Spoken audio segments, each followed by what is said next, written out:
This is Rob Stone from Fox Sports. This is Jochen Graf. Hi, I'm Neil Collins. You are listening to the Unused Substitutes. The Unused Substitutes. And you're listening to the Unused Substitutes. Get off the pitch! Hey there, Little Red Riding Hood, I got a problem that is complicated. Going through changes and I just can't ignore the signs. Hear them now, it's so loud it hurts. Hear me growling, hear me howl when the full moon is out. Off the row, ball's gonna bounce down, it's free in the box. Bicycle kick! Goal! Rowdies! What a play! What a shot! And it's 1-0 Rowdies!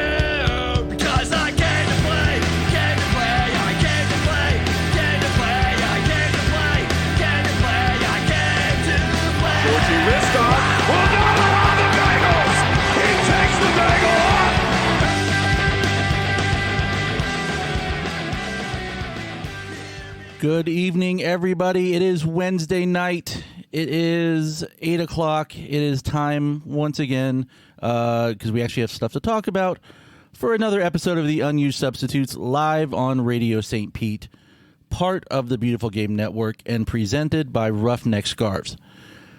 My name is Matt, and on the other end of the internet from me, Steven, how you doing tonight?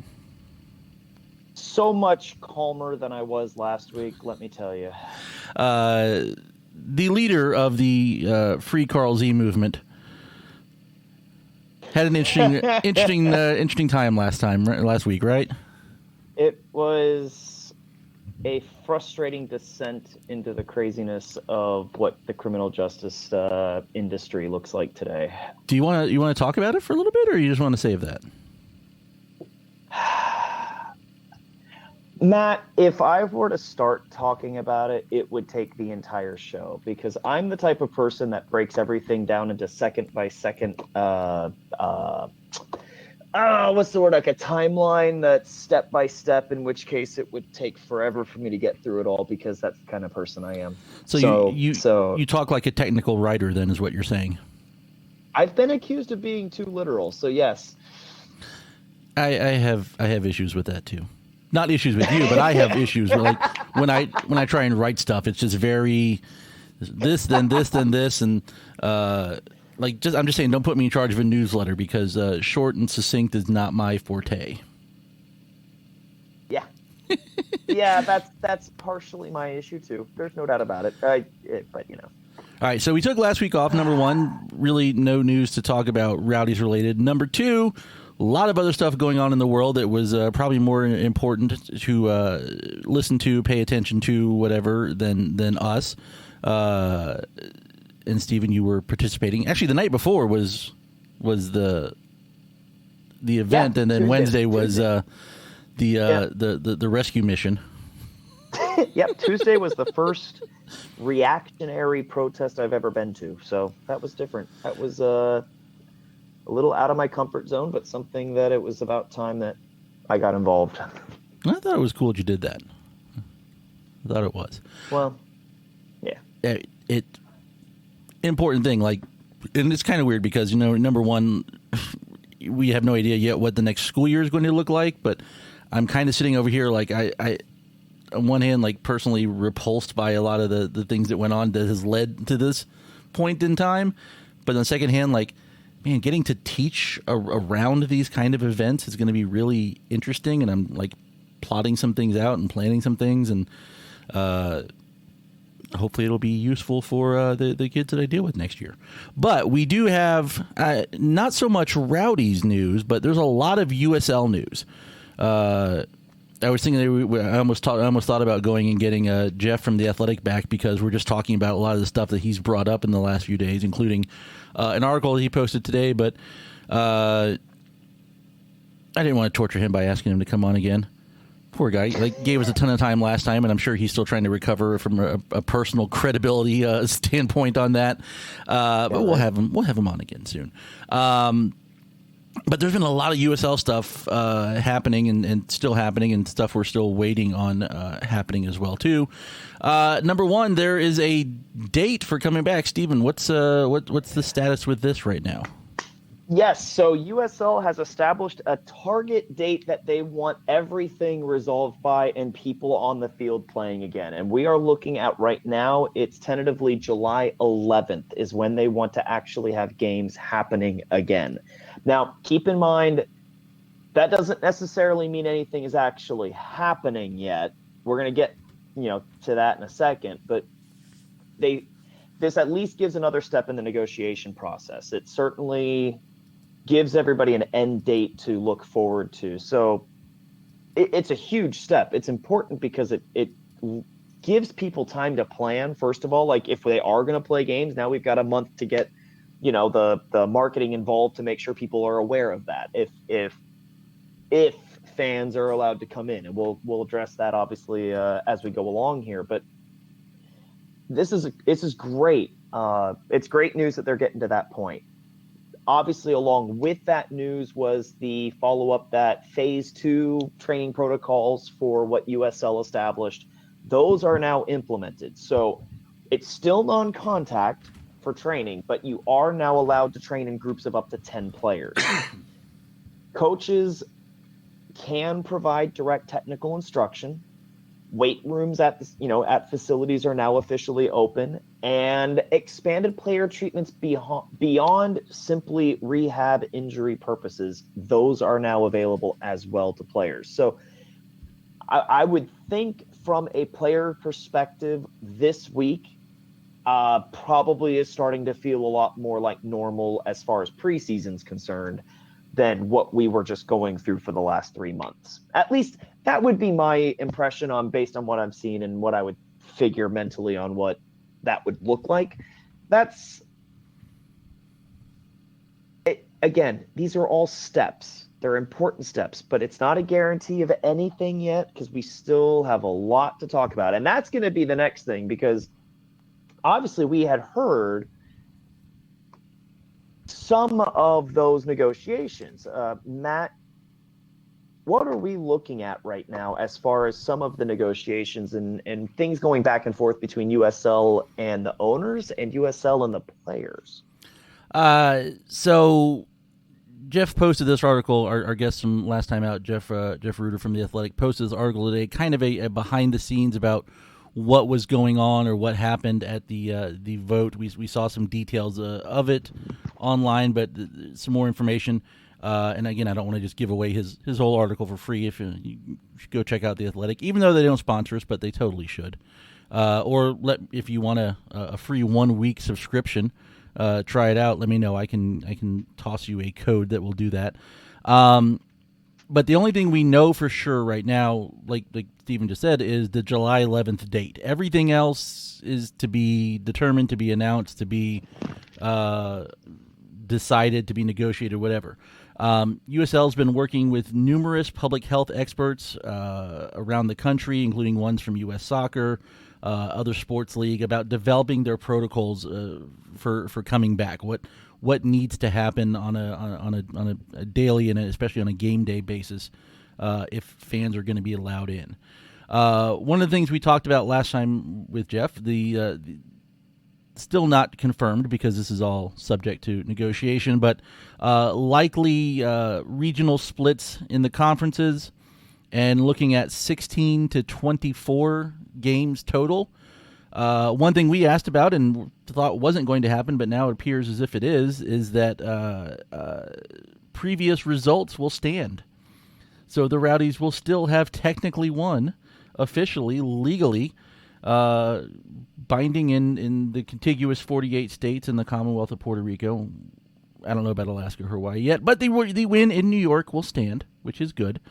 The vote total was 22 in favor, 13 against. Jake Edwards says that it wasn't a case of 22 teams voting to return to play and 13 against it, but the 13 against were kind of against the model where they're going to play in home stadiums rather than the hub model that you're seeing MLS and NWSL, NBA, some of these other leagues and teams doing. And on the timeline as far as coming back for July. So I guess what he's trying to say, or at least trying to put out there, is that all the teams were in favor of returning to play, but 13 of them were against the idea of the model and the idea of the timeline. All but 2 MLS-owned teams voted against playing in home markets, which means there were 6 independent clubs also against. Do you want to sit down and figure it out right now? Yeah, I don't either. I can see the look on your face. No. There's a couple. Well, actually, I'll have to look into this. This might be part of it. One of the things that they're keeping an eye on when it comes to playing in their home stadiums, there's 6 teams that play at a college stadium, which means they may not be able to play in those stadiums because a lot of the states or universities have bans on gatherings of over 20 people, which would kind of be a big impact on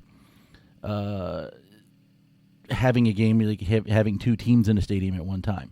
One team, Oklahoma City, plays at a high school stadium, so those clubs may have to find alternate sites. The league is going to work with them on finding them.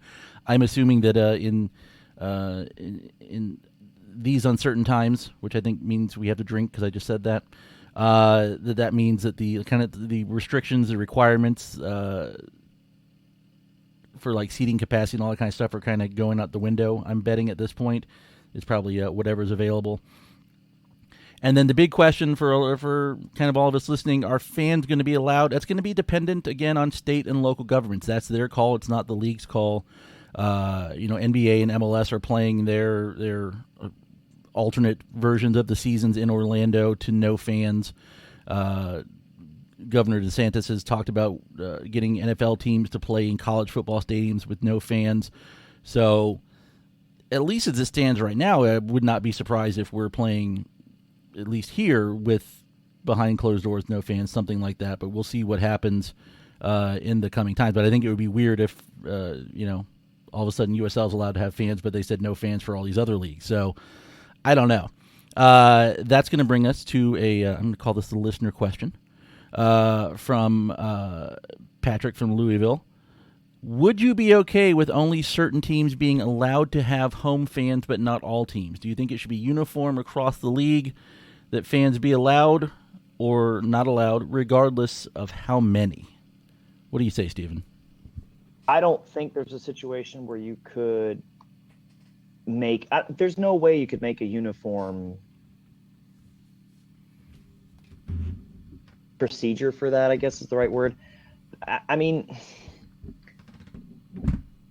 because it's not really the league's call, and that's where a lot of this is going to end up playing, is that this is all going to be on how local government jurisdictions and state level jurisdictions, how they actually allow and what they allow. Because how can you make a rule that says anybody can do whatever they want, and then you have half the states in the country say that you're not allowed to have gatherings more than 100 people? You can't make a universal law if all 50 states are doing something different as far as the league is concerned.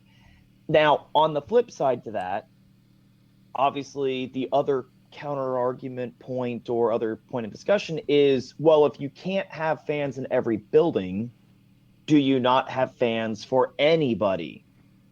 I would think that the USL doesn't have the financial flexibility to take the option of playing, like actually wanting or desiring and taking the option of playing games with no fans. I think that there will be every single effort known to man for USL clubs to get people in the buildings. So I think if I had to make the call right now, I think USL is basically going to say, we're going to let teams do what they need to do based on their local rules and jurisdictions. I don't see any other situation otherwise where that isn't the case, especially, like I said, these teams, these clubs all depend on game day revenue. I think we saw anywhere from like 75% or more sometimes of their revenue in a year is generated by game day sales. Mm-hmm. There's no way as a league that they're going to say, no fans. There's no way. So I'm trying to decide.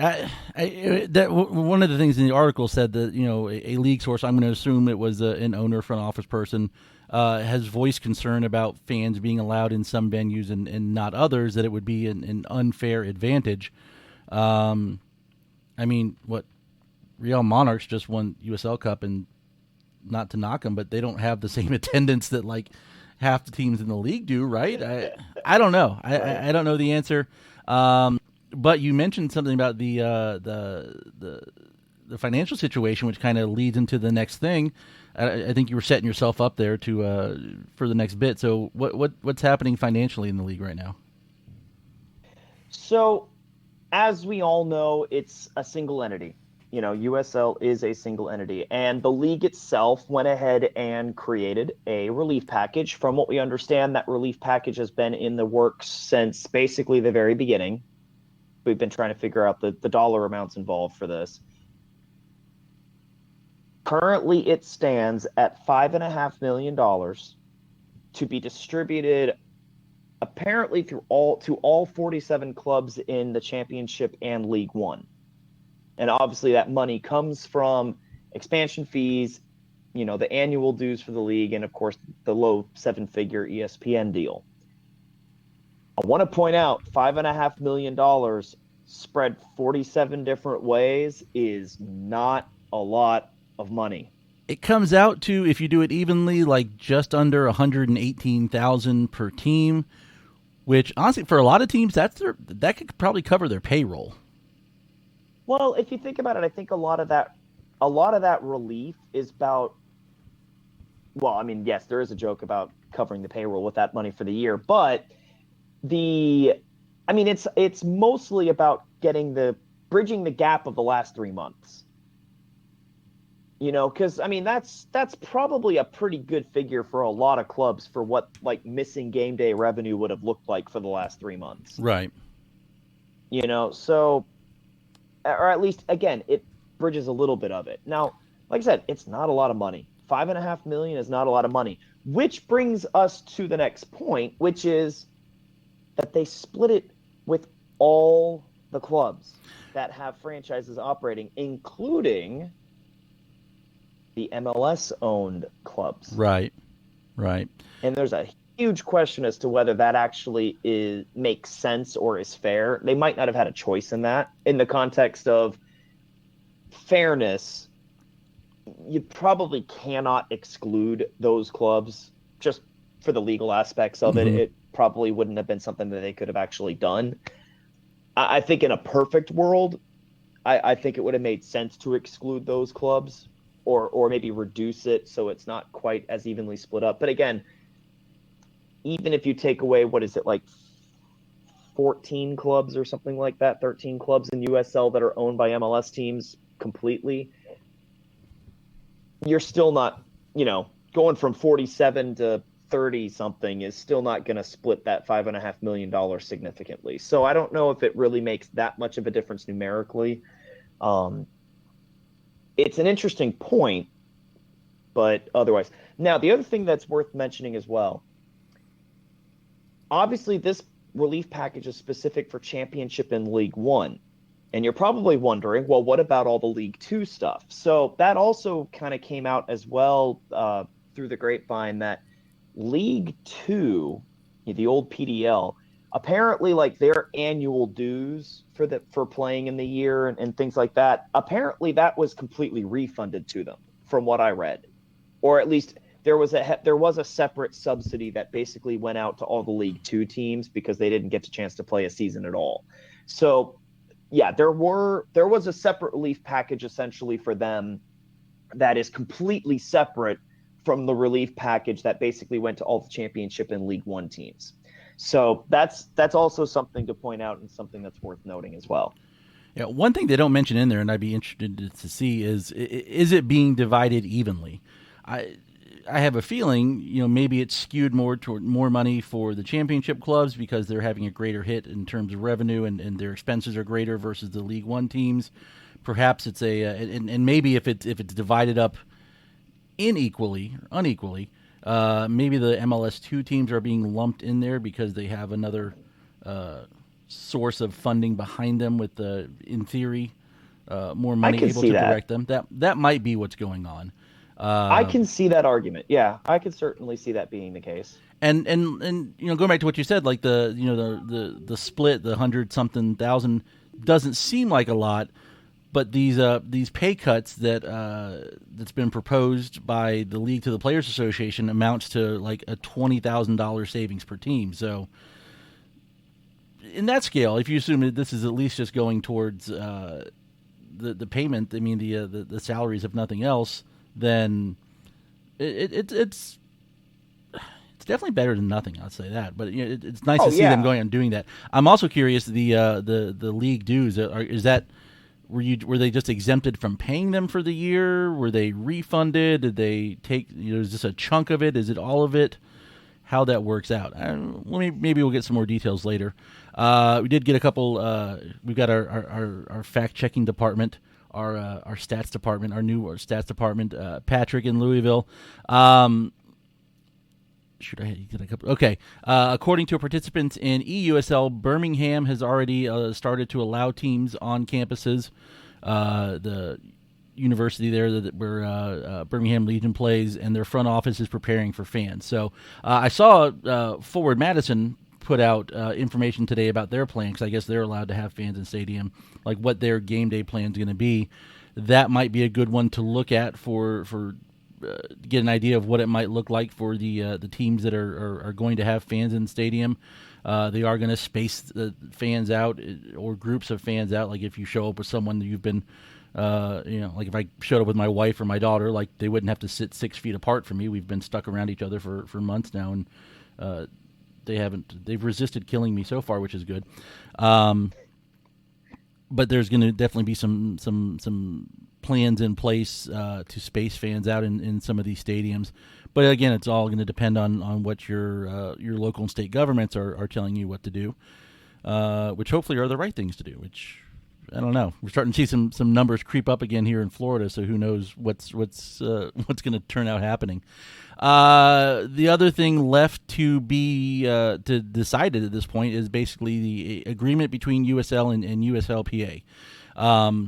One of the things Jeff wrote in his article was, if both sides agree that the contracts don't need to be adjusted, then they can go forward now and play.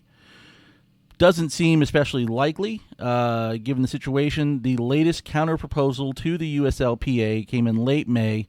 USL has proposed the first $1,750 a month of player salary is untouched.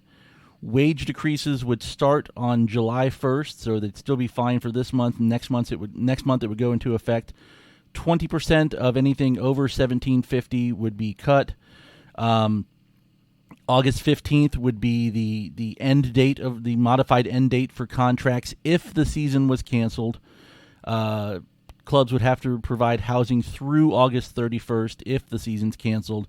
And the clubs can pay salary, can provide housing after August if the season is canceled, but it's those dates are the minimum required, would be the minimum required adjustment to the contract. Doesn't say anything in there about the like a force majeure clause, but that those dates might be part of that clause. So those two sides are still negotiating, and hopefully we'll be able to get. We'll have to talk about it next week, because I'm technically going to be out of town. I'm still going to be in the county, but I'm going to be out of town. I'm going to be in a little cabin on the beach next week, so I don't know if what we're going to do, but we might be able to run the show as usual, or if I can maybe get a hold of someone, do an interview, and we can run that in place. We'll see. So that's kind of where things stand with the league overall. We do have a little bit of extra news. The Rowdies Gaming took most of last week off. The games were postponed due to current events, but are back underway. I believe EUSL has wrapped up. I saw, I think Rio Grande Valley won EUSL, but I know Carlos had a match of the night. What's going on with Rowdies Gaming right now? So, on Sunday night, Carlos played an undefeated Sergio out of Charleston and whooped that butt 4-1. He played as Nantes against Sergio's Celtic. That is a great result in EUSL. So Carlos is certainly setting himself up for a really good run here as far as the postseason is concerned. So we're definitely excited about that, and Carlos is crushing it. So we'll see how that goes and plays out. As far as immediate news with the Rowdies Gaming channel, announced tomorrow, the 11th, at 4 o'clock in the afternoon, Nuno Bianchi will be doing a Rowdies Twitch streaming of the PlayStation 5 official unveiling. So obviously that's going to be huge because it's really going to give everybody an idea of what the new gaming platform has what it's capable of. So that'll be fun to watch. It's at the very least it'll be informative, especially for those like me who are on the outside of video gaming because I don't do that stuff. But it'll be interesting to see what that is. And again, I encourage you to go to attend because Nuno is great at explaining things. So if there are questions that you want to ask or something that you're not necessarily aware of, or maybe something's unclear about it, he's a great resource. Certainly use that. The Rowdies did a really good job finding him. So he's been great to work with, just participating with in the chat. So no, definitely give him support, give him some love. Give Rowdies Gaming some love, pay attention to that channel, and definitely tune in tomorrow afternoon. I mean, let's be honest here. It's 4 o'clock on a weekday in June. It's gonna be raining. You're gonna be inside. What else do you have to do? I haven't been able to hop on the last few times that games have been going on. I feel kind of bad. I've missed out on a couple, but I'm gonna try and do that tomorrow and see. Like I said, I still have an Xbox 360, so I'm not as current as everyone else is right now. But I definitely want to check it out and see. Stephen, that's everything in the show notes. Yeah, we ran through that pretty quickly. Yeah, I'm not surprised. This is, like I said, this is more important. There's still clauses in the negotiation regarding, force majeure if the season does end up getting canceled, if they cannot come to an agreement. So that's still technically speaking a possibility that exists. Again, just like I said a couple weeks ago, I think a lot of this is more of they have to have those in there just in case something really crazy happens. We still... Granted, with all the protesting going on and everything going around in the world today, we've got to keep a close eye on the trends for COVID infection cases and the numbers involved with that, because that's gonna end up being what dictates in reality pretty much all of this. Because if those cases spike and hospitals get flooded, which is still a possibility, say 2 weeks from now, this whole thing goes to hell. Yeah, I mean, you're starting to see numbers creep up now, and it's more likely than not that that's from the Memorial Day reopenings. We could be seeing the trend continue based on some of the very mass gatherings going on around the country lately. Hopefully not. Yeah, but I mean this is so. Let's just talk specifically Florida here, right? We had 4 phases of reopening. Technically 0, 1, 2, 3, and 1, 2, and 3. We're right now in phase 2. There's been some reports that even just opening the phase 1 is causing a spike, which was expected. Because again, what has everybody been talking about since March? Flatten the curve, not eliminate it, not prevent it entirely, just flatten it. So, this thing isn't going away anytime soon, and it never will, really. Not until you get a vaccine and vaccinate the planet. This thing's not going away. Polio didn't disappear in a year. That was a generational thing. Mm-hmm. So, or a generational process. So, like I said, we're seeing a slight uptick. But again, we don't know if that slight uptick is just a part of the overall curve in general. We might look at this a year from now and see more cases in the next, say, week or two, but find out that the graph itself is still essentially just a slow curving arc, which means that we would have done our jobs correctly. So, but if there's a spike, especially after what's happened the last 2 weeks, and as it's really gained was really hit a peak about a week ago when it came to what was happening nationwide in terms of people hitting the streets, we're not going to know that for another 2 to 3 weeks. That's a fact. You're not going to know the effect of the protests in relation to COVID. We won't know that for another couple weeks. Yeah.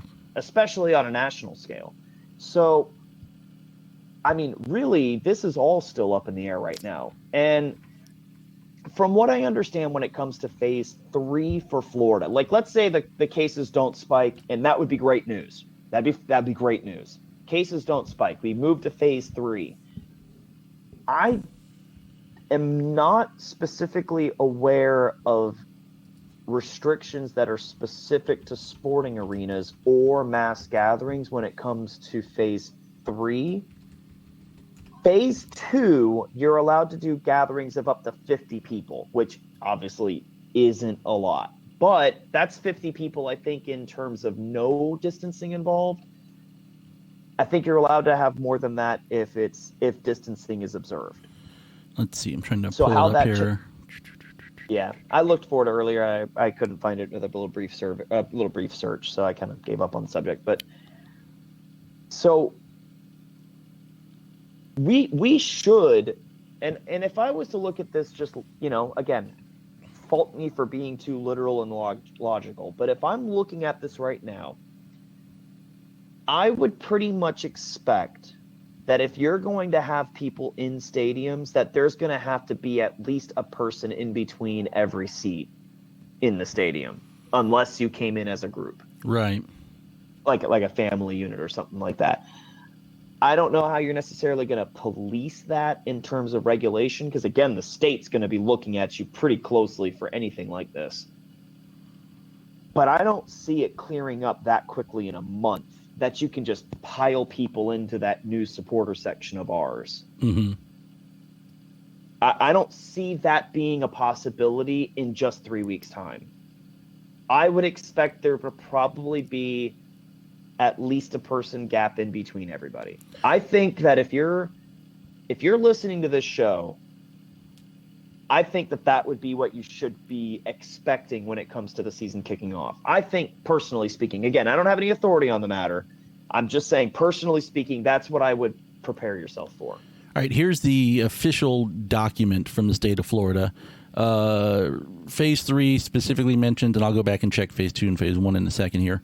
Large sporting events and theme parks, large spectator sporting events should consider reducing capacity with limited social distancing protocols. That's Phase 3. Let's see if they say anything about sports in Phase 2. I think Phase 2, large spectator sporting events should limit occupancy of venues to 50% of building capacity and use strict social distancing is the Phase 2 guideline.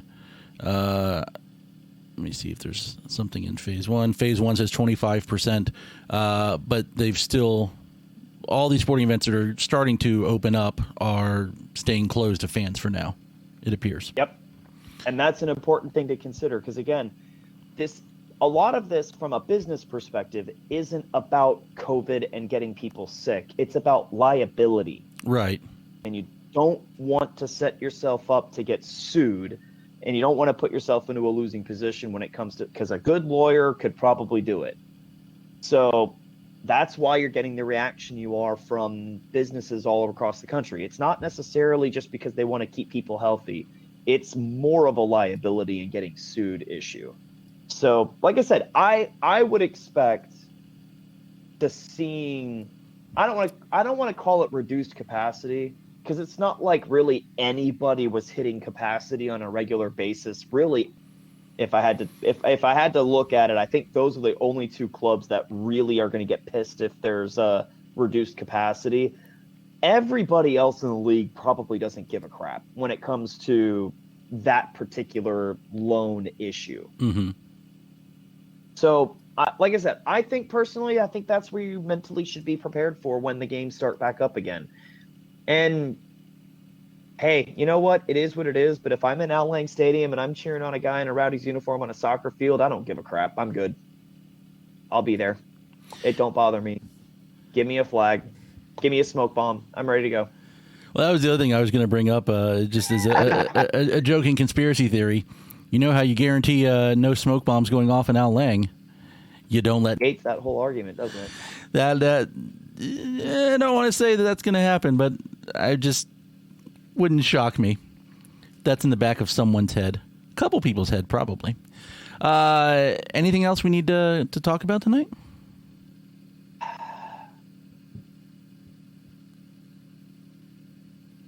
No, because I'm keeping my own personal endeavors off the show. Okay. Fair enough. All right, well... You wanna follow what I'm doing, follow me on social media. I am not about to bring that on the show. But I have thoughts. I know lots of thoughts. So that'll wrap it up for tonight. Like I said, next week, kind of up in the air. We'll sit down and figure out a lot. I mean, a lot of it depends on having stuff to talk about in the first place. I think I'm going to just try and get an interview and play something in this place instead. Yeah. Because I mean, at the very least, pre-record a show or something like that. Yeah. We'll figure it out. Yeah, because I'm not leaving until like Tuesday morning, so we could do something real quick Monday. We'll figure it out. All right. Exactly. So, as always, we love yous. Who are we loving today? Uh-oh. Oh my God. Oh my God. I could take that. Oh, jeez. It's a fraught question in these uncertain times. Yeah, you think? Wow, if that's not a loaded question.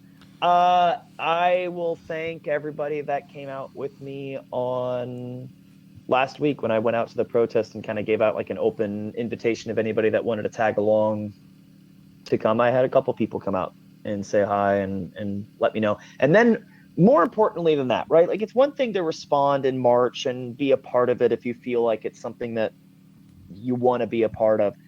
What was really cool was the number of people that sent like private messages or comments or people that were liking photographs and stuff like that I haven't seen or heard from in a long time. Right. That was cool. And that was encouraging. So my We Love You is just everybody that kind of either reached out directly or were there at the time or whatever, because that was sort of an unexpected thing. I didn't really, because I wasn't doing it for attention, but that was kind of a cool byproduct that I wasn't anticipating. So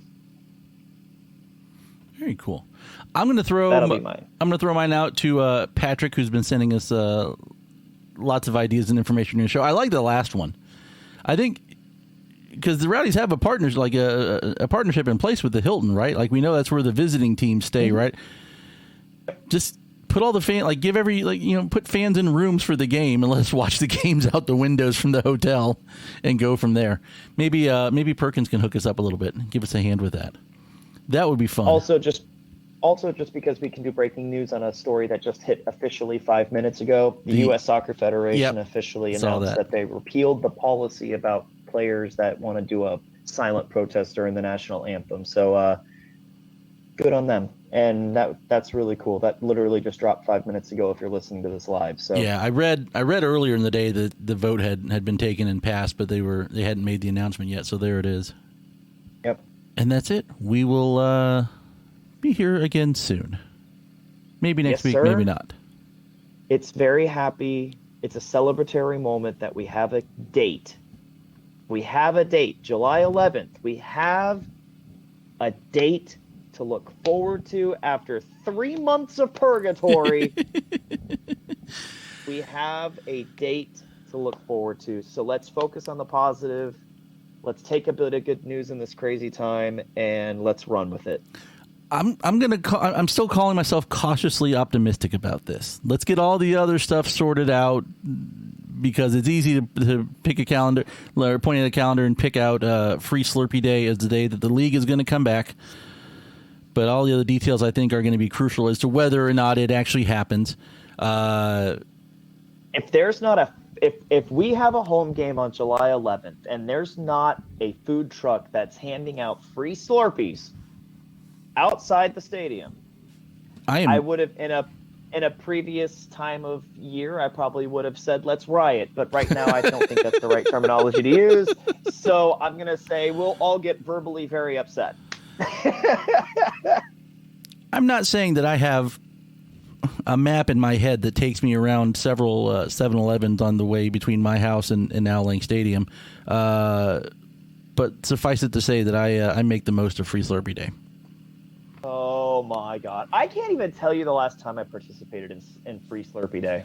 I remember, I don't know if this was the last time. No, I don't think it was, because I've taken my daughter in. Because now they do you get the free sample size cup is basically what you get. But they had a couple years where it was bring any container and fill it up with Slurpee I don't remember if that was free, if that was specifically Free Slurpee Day or not. But I took a 64-ounce growler into 7-Eleven one afternoon, and it was the last day of school for the year. So I know it wasn't July, so it wasn't Free Slurpee. It wasn't on 7-Eleven, because it wasn't Free Slurpee Day, because this had to be late May, early June. Filled it up because there was an afternoon game. The Rowdies were playing at Toronto FC 2, because only in Toronto FC 2 do you play at 5 o'clock in the afternoon on a Friday. And took that into Shamrock to go watch the game, and brought a little extra stuff to spike it with. It was a good afternoon.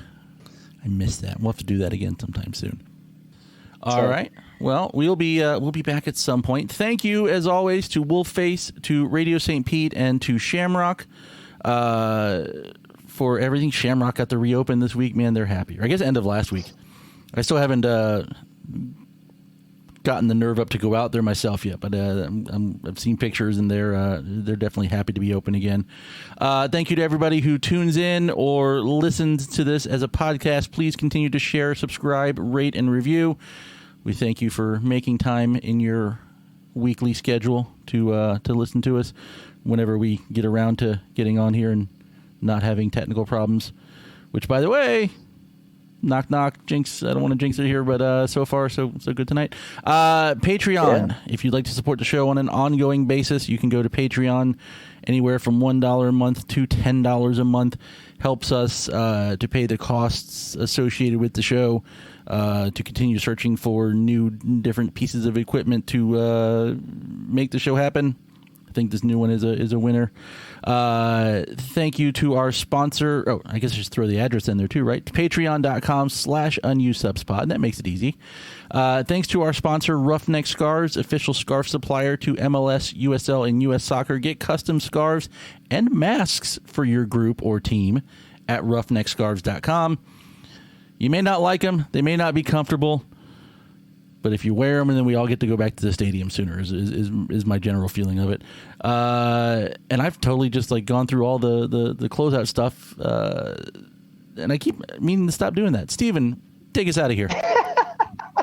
Well, if you are looking for a different uniform, something that's not one of these cookie cutter templates, or from Nike or Adidas, and you're looking for something completely unique and customary. Whether it's your youth club, whether it's a Sunday league team, adult, maybe even a pro team, Icarus FC can help you create the kit of your dreams at an affordable price. Let them help you design your new custom kit today at IcarusFC.com. All right, that's it for this week. We'll be back sometime, maybe next week. Pay attention to us on online, and we'll let you know. See ya. The Rowdies were here, the Rowdies were there, they kicked the wall around. The Rowdies were here, the Rowdies were